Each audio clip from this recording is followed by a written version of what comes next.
Donc dans ce théorème, on voit une caractérisation des bases.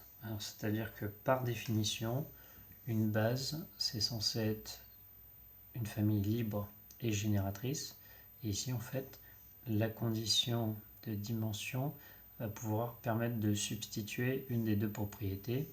C'est-à-dire que dans un espace de dimension finie, une famille est une base s'il vérifie seulement deux des trois conditions qui sont elle est libre, elle est génératrice et donc son cardinal vaut la dimension de l'espace. Donc dans la pratique, si vous avez seulement libre et la bonne dimension, c'est forcément une base et on a fini. Si on a génératrice et la bonne dimension, c'est forcément une base et on a fini. On n'a pas besoin de vérifier la deuxième propriété. Et donc on va démontrer ce théorème-là. Donc si on numérote les assertions comme étant... Alors je vais noter 1 comme étant libre, 2 comme étant générateur, génératrice de E, et 3 comme étant de la bonne dimension, c'est-à-dire le cardinal, le nombre de vecteurs dans la famille est égal, alors c'est f dans l'énoncé, égal à la dimension de l'espace. Donc ce qu'il faut réussir à démontrer, c'est que on est une base si et seulement si 2D3. Alors déjà, ce qui est assez simple, c'est que le 1 et 2, en fait, c'est équivalent à f est une base de E. Ça, c'est la définition. Donc, par définition, 1 et 2, en fait, c'est exactement cette propriété-là. Donc, ce qui permet de dire, il faut systématiquement se ramener à pourquoi, si on a 1 et 3, la famille est déjà libre, alors il faut forcément démontrer qu'elle est génératrice. Et inversement, si on a 2 et 3, alors elle est forcément déjà génératrice, donc il ne nous reste plus qu'à démontrer libre. Donc ce qu'il faut démontrer dans cette propriété, c'est, alors ça c'est déjà fait, et donc c'est si on a seulement 1 et 3, il reste à démontrer que alors on est bien aussi générateur, parce que si on est aussi générateur, ça voudra dire qu'on a la propriété 1 et la propriété 2, autrement dit, on a l'équivalence avec est une base.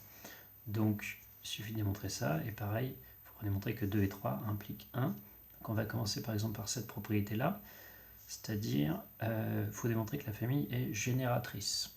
Alors, sachant qu'elle est déjà libre et qu'elle a le bon cardinal. Donc, on va nommer les vecteurs de notre famille f. Donc, on va appeler les vecteurs de f, on les appelait E1 jusqu'à En. On les suppose donc libres. Et on va dire que son cardinal, donc simplement n, c'est la dimension de l'espace E. Voilà. Donc ce qu'on va maintenant utiliser, c'est, on veut démontrer que la famille est génératrice. Donc c'est-à-dire si on prend un vecteur quelconque U qui appartient à E, il faut réussir à l'exprimer comme étant une combinaison linéaire de tous les vecteurs ici E1 jusqu'à En. Alors ce qu'on va dire, c'est que la famille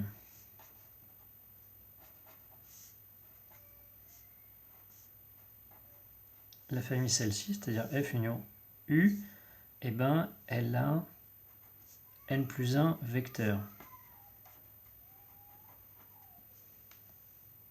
Donc la famille F union U a n plus 1 vecteurs. Autrement dit, elle a plus de vecteurs que la dimension de l'espace. Donc nécessairement, cette famille ne peut pas être libre. Donc elle est liée.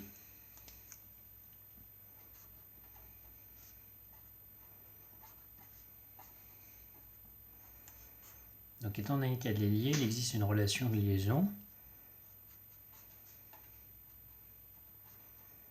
Donc il existe des lambda 1, lambda n, qui sont les coefficients des 1 n, et un mu, non tous nuls.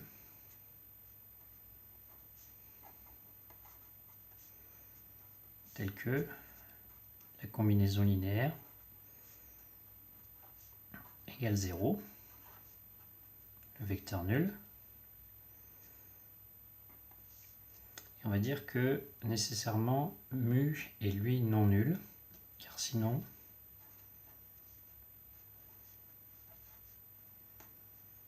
on aurait que la somme des lambda i égale 0,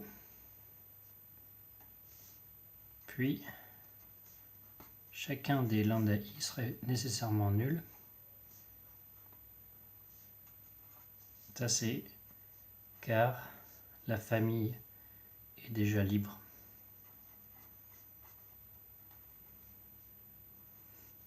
Et donc c'est absurde, parce qu'à ce compte-là, on aurait donc cette condition-là qui ne serait pas vérifiée, c'est-à-dire qu'ils ne seraient pas tous non nuls, ils seraient tous nuls au contraire. Donc forcément que mu est non nul. Étant donné que mu est non nul, on peut réexprimer u comme étant une combinaison linéaire des autres. Moins 1 sur mu, somme des lambda i ei, c'est-à-dire qu'il est engendré par tous les vecteurs de 1 à n. Autrement dit, la famille de E1 jusqu'à En, c'est bien une famille génératrice, U étant choisi comme étant quelconque.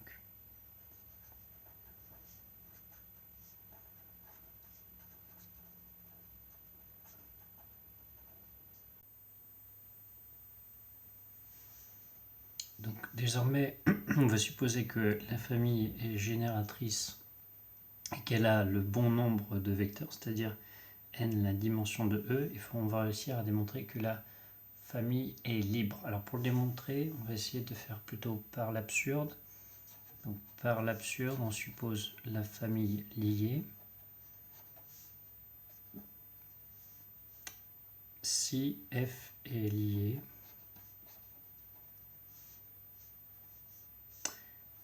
alors il existe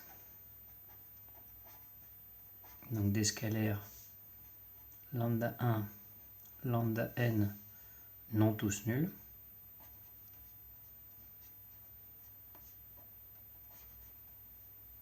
tels que la somme des lambda i ei égale 0.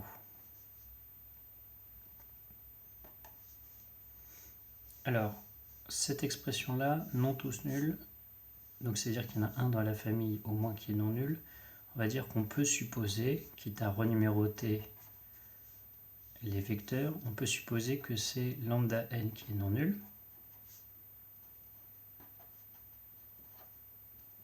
Donc sinon, ça pourrait par exemple être lambda 3 qui est non nul, on échange E3 et En, et donc on aura simplement le dernier des lambda est non nul, ce qui revient au même. Donc on peut supposer que c'est le dernier qui est non nul, et on utilise la même genre d'écriture que tout à l'heure, c'est-à-dire, étant donné qu'il est non nul, et En s'exprime comme étant moins 1 sur lambda n, somme des lambda i ei pour i allant de 1 à n moins 1. Donc ça c'est juste une réécriture de l'équation du dessus. Autrement dit, celui-ci s'exprime déjà comme étant engendré par les n-1 précédents. Et donc ça permet de démontrer que l'espace E, qui était donc engendré par F, s'écrit comme étant vect de E1 jusqu'à En-1, et le dernier En, on peut l'écrire comme étant une combinaison linéaire des précédents. Et donc ça veut dire que ce vecteur-là, dans l'espace engendré, il est subsidiaire parce qu'il est déjà engendré par les précédents. Autrement dit, on obtient que les n-1 premiers suffisent à engendrer l'espace. Autrement dit, on a une famille génératrice de n-1 vecteurs, et ça va être absurde.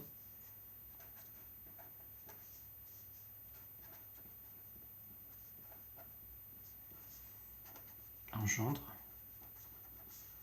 E. Alors c'est absurde, car justement on a vu que les familles génératrices avaient nécessairement plus de vecteurs que les bases, parce que justement on peut en extraire une base. Donc en fait on a moins de vecteurs que la dimension de l'espace, et n'importe quelle base a la dimension. Donc on obtient une contradiction ici. Ce qui était absurde, c'était bien sûr la supposition F est lié, donc F est bien libre. Et donc ça démontre le théorème. Pour faire un exemple à ce théorème, ça va permettre de démontrer beaucoup plus simplement que certaines familles sont des bases. Alors un exemple typique, c'est ce genre de famille, c'est-à-dire c'est des polynômes ici, x-1 puissance k sur k factoriel. Alors, en fait, c'est les expressions qu'on retrouve dans la formule de Taylor. Alors ça, on appelle ça souvent la base de Taylor. Alors pourquoi ça, c'est bien une base de Rn crochet x? Donc en effet, il faudra démontrer que la famille est libre génératrice si on veut passer à la définition. Mais ici, il y a une des deux propriétés qui est assez immédiate, c'est-à-dire B est libre, d'après le critère qui est c'est une famille de polynômes échelonnés en degrés.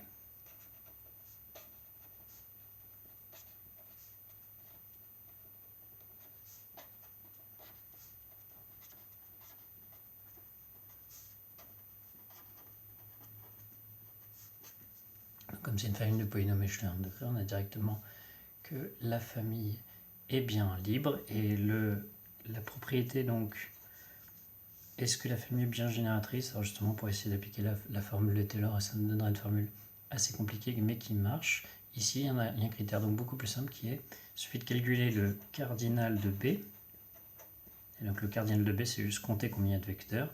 Alors on voit que cette façon, c'est de la puissance 0 à la puissance n. On dit il y en a bien n plus 1.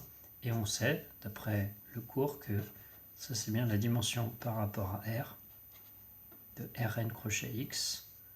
Autrement dit, la famille a la bonne dimension. Donc par caractérisation, on a bien 2 des 3 propriétés.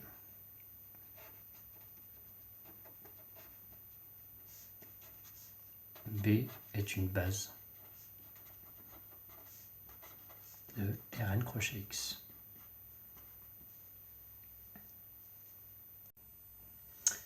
Donc un exemple par exemple dans le contexte des matrices carrées de 2. Si on prend ces 4 matrices-là, la question pourrait être est-ce que ça constitue bien une base de l'espace? Alors oui, ça va constituer une base. Donc déjà la première remarque, c'est que la famille est du bon cardinal.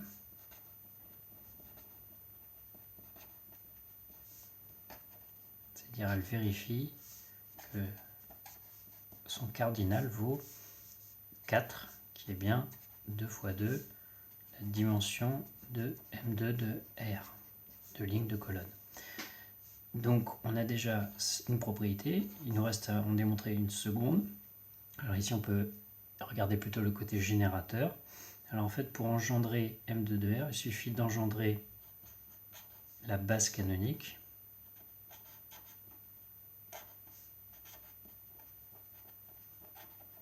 Donc il suffit d'engendrer la base canonique, parce que si on engendre les vecteurs d'une base, alors on engendre forcément tous les vecteurs.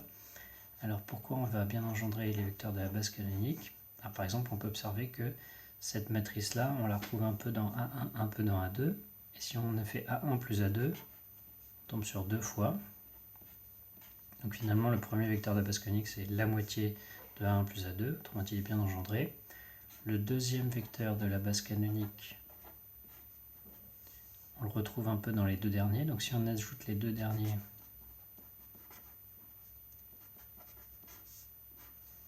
alors nécessairement il est bien engendré. Donc ça veut dire que ça appartient à un vecteur de B. Ça appartient à un vecteur de B.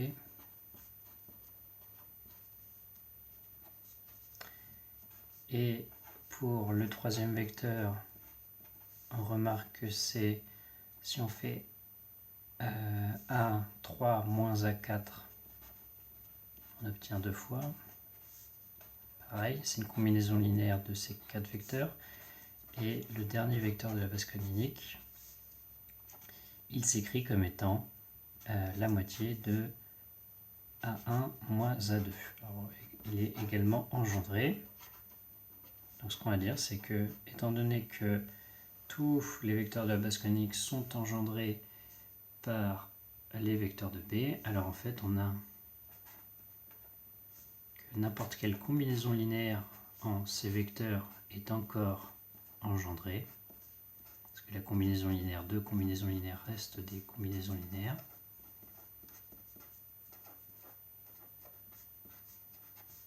Donc ça c'est inclus, parce que ça c'est l'ensemble des combinaisons linéaires, est inclus dans vecteur de B, sauf que qu'est-ce qu'engendre la base canonique? Ça engendre l'espace tout entier. Donc l'espace tout entier est inclus dans vecteur de B, mais vecteur de B est nécessairement inclus dans l'espace tout entier. Donc finalement, on a bien que la famille B et le vecteur de B égale, par double inclusion,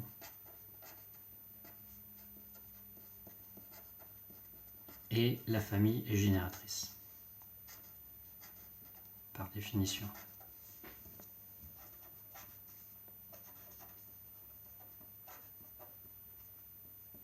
Et donc cet argument-là suffit en rajoutant à la propriété de cardinal pour annoncer le fait que B, et donc ces 4 matrices-là, forment une base de M2 de R.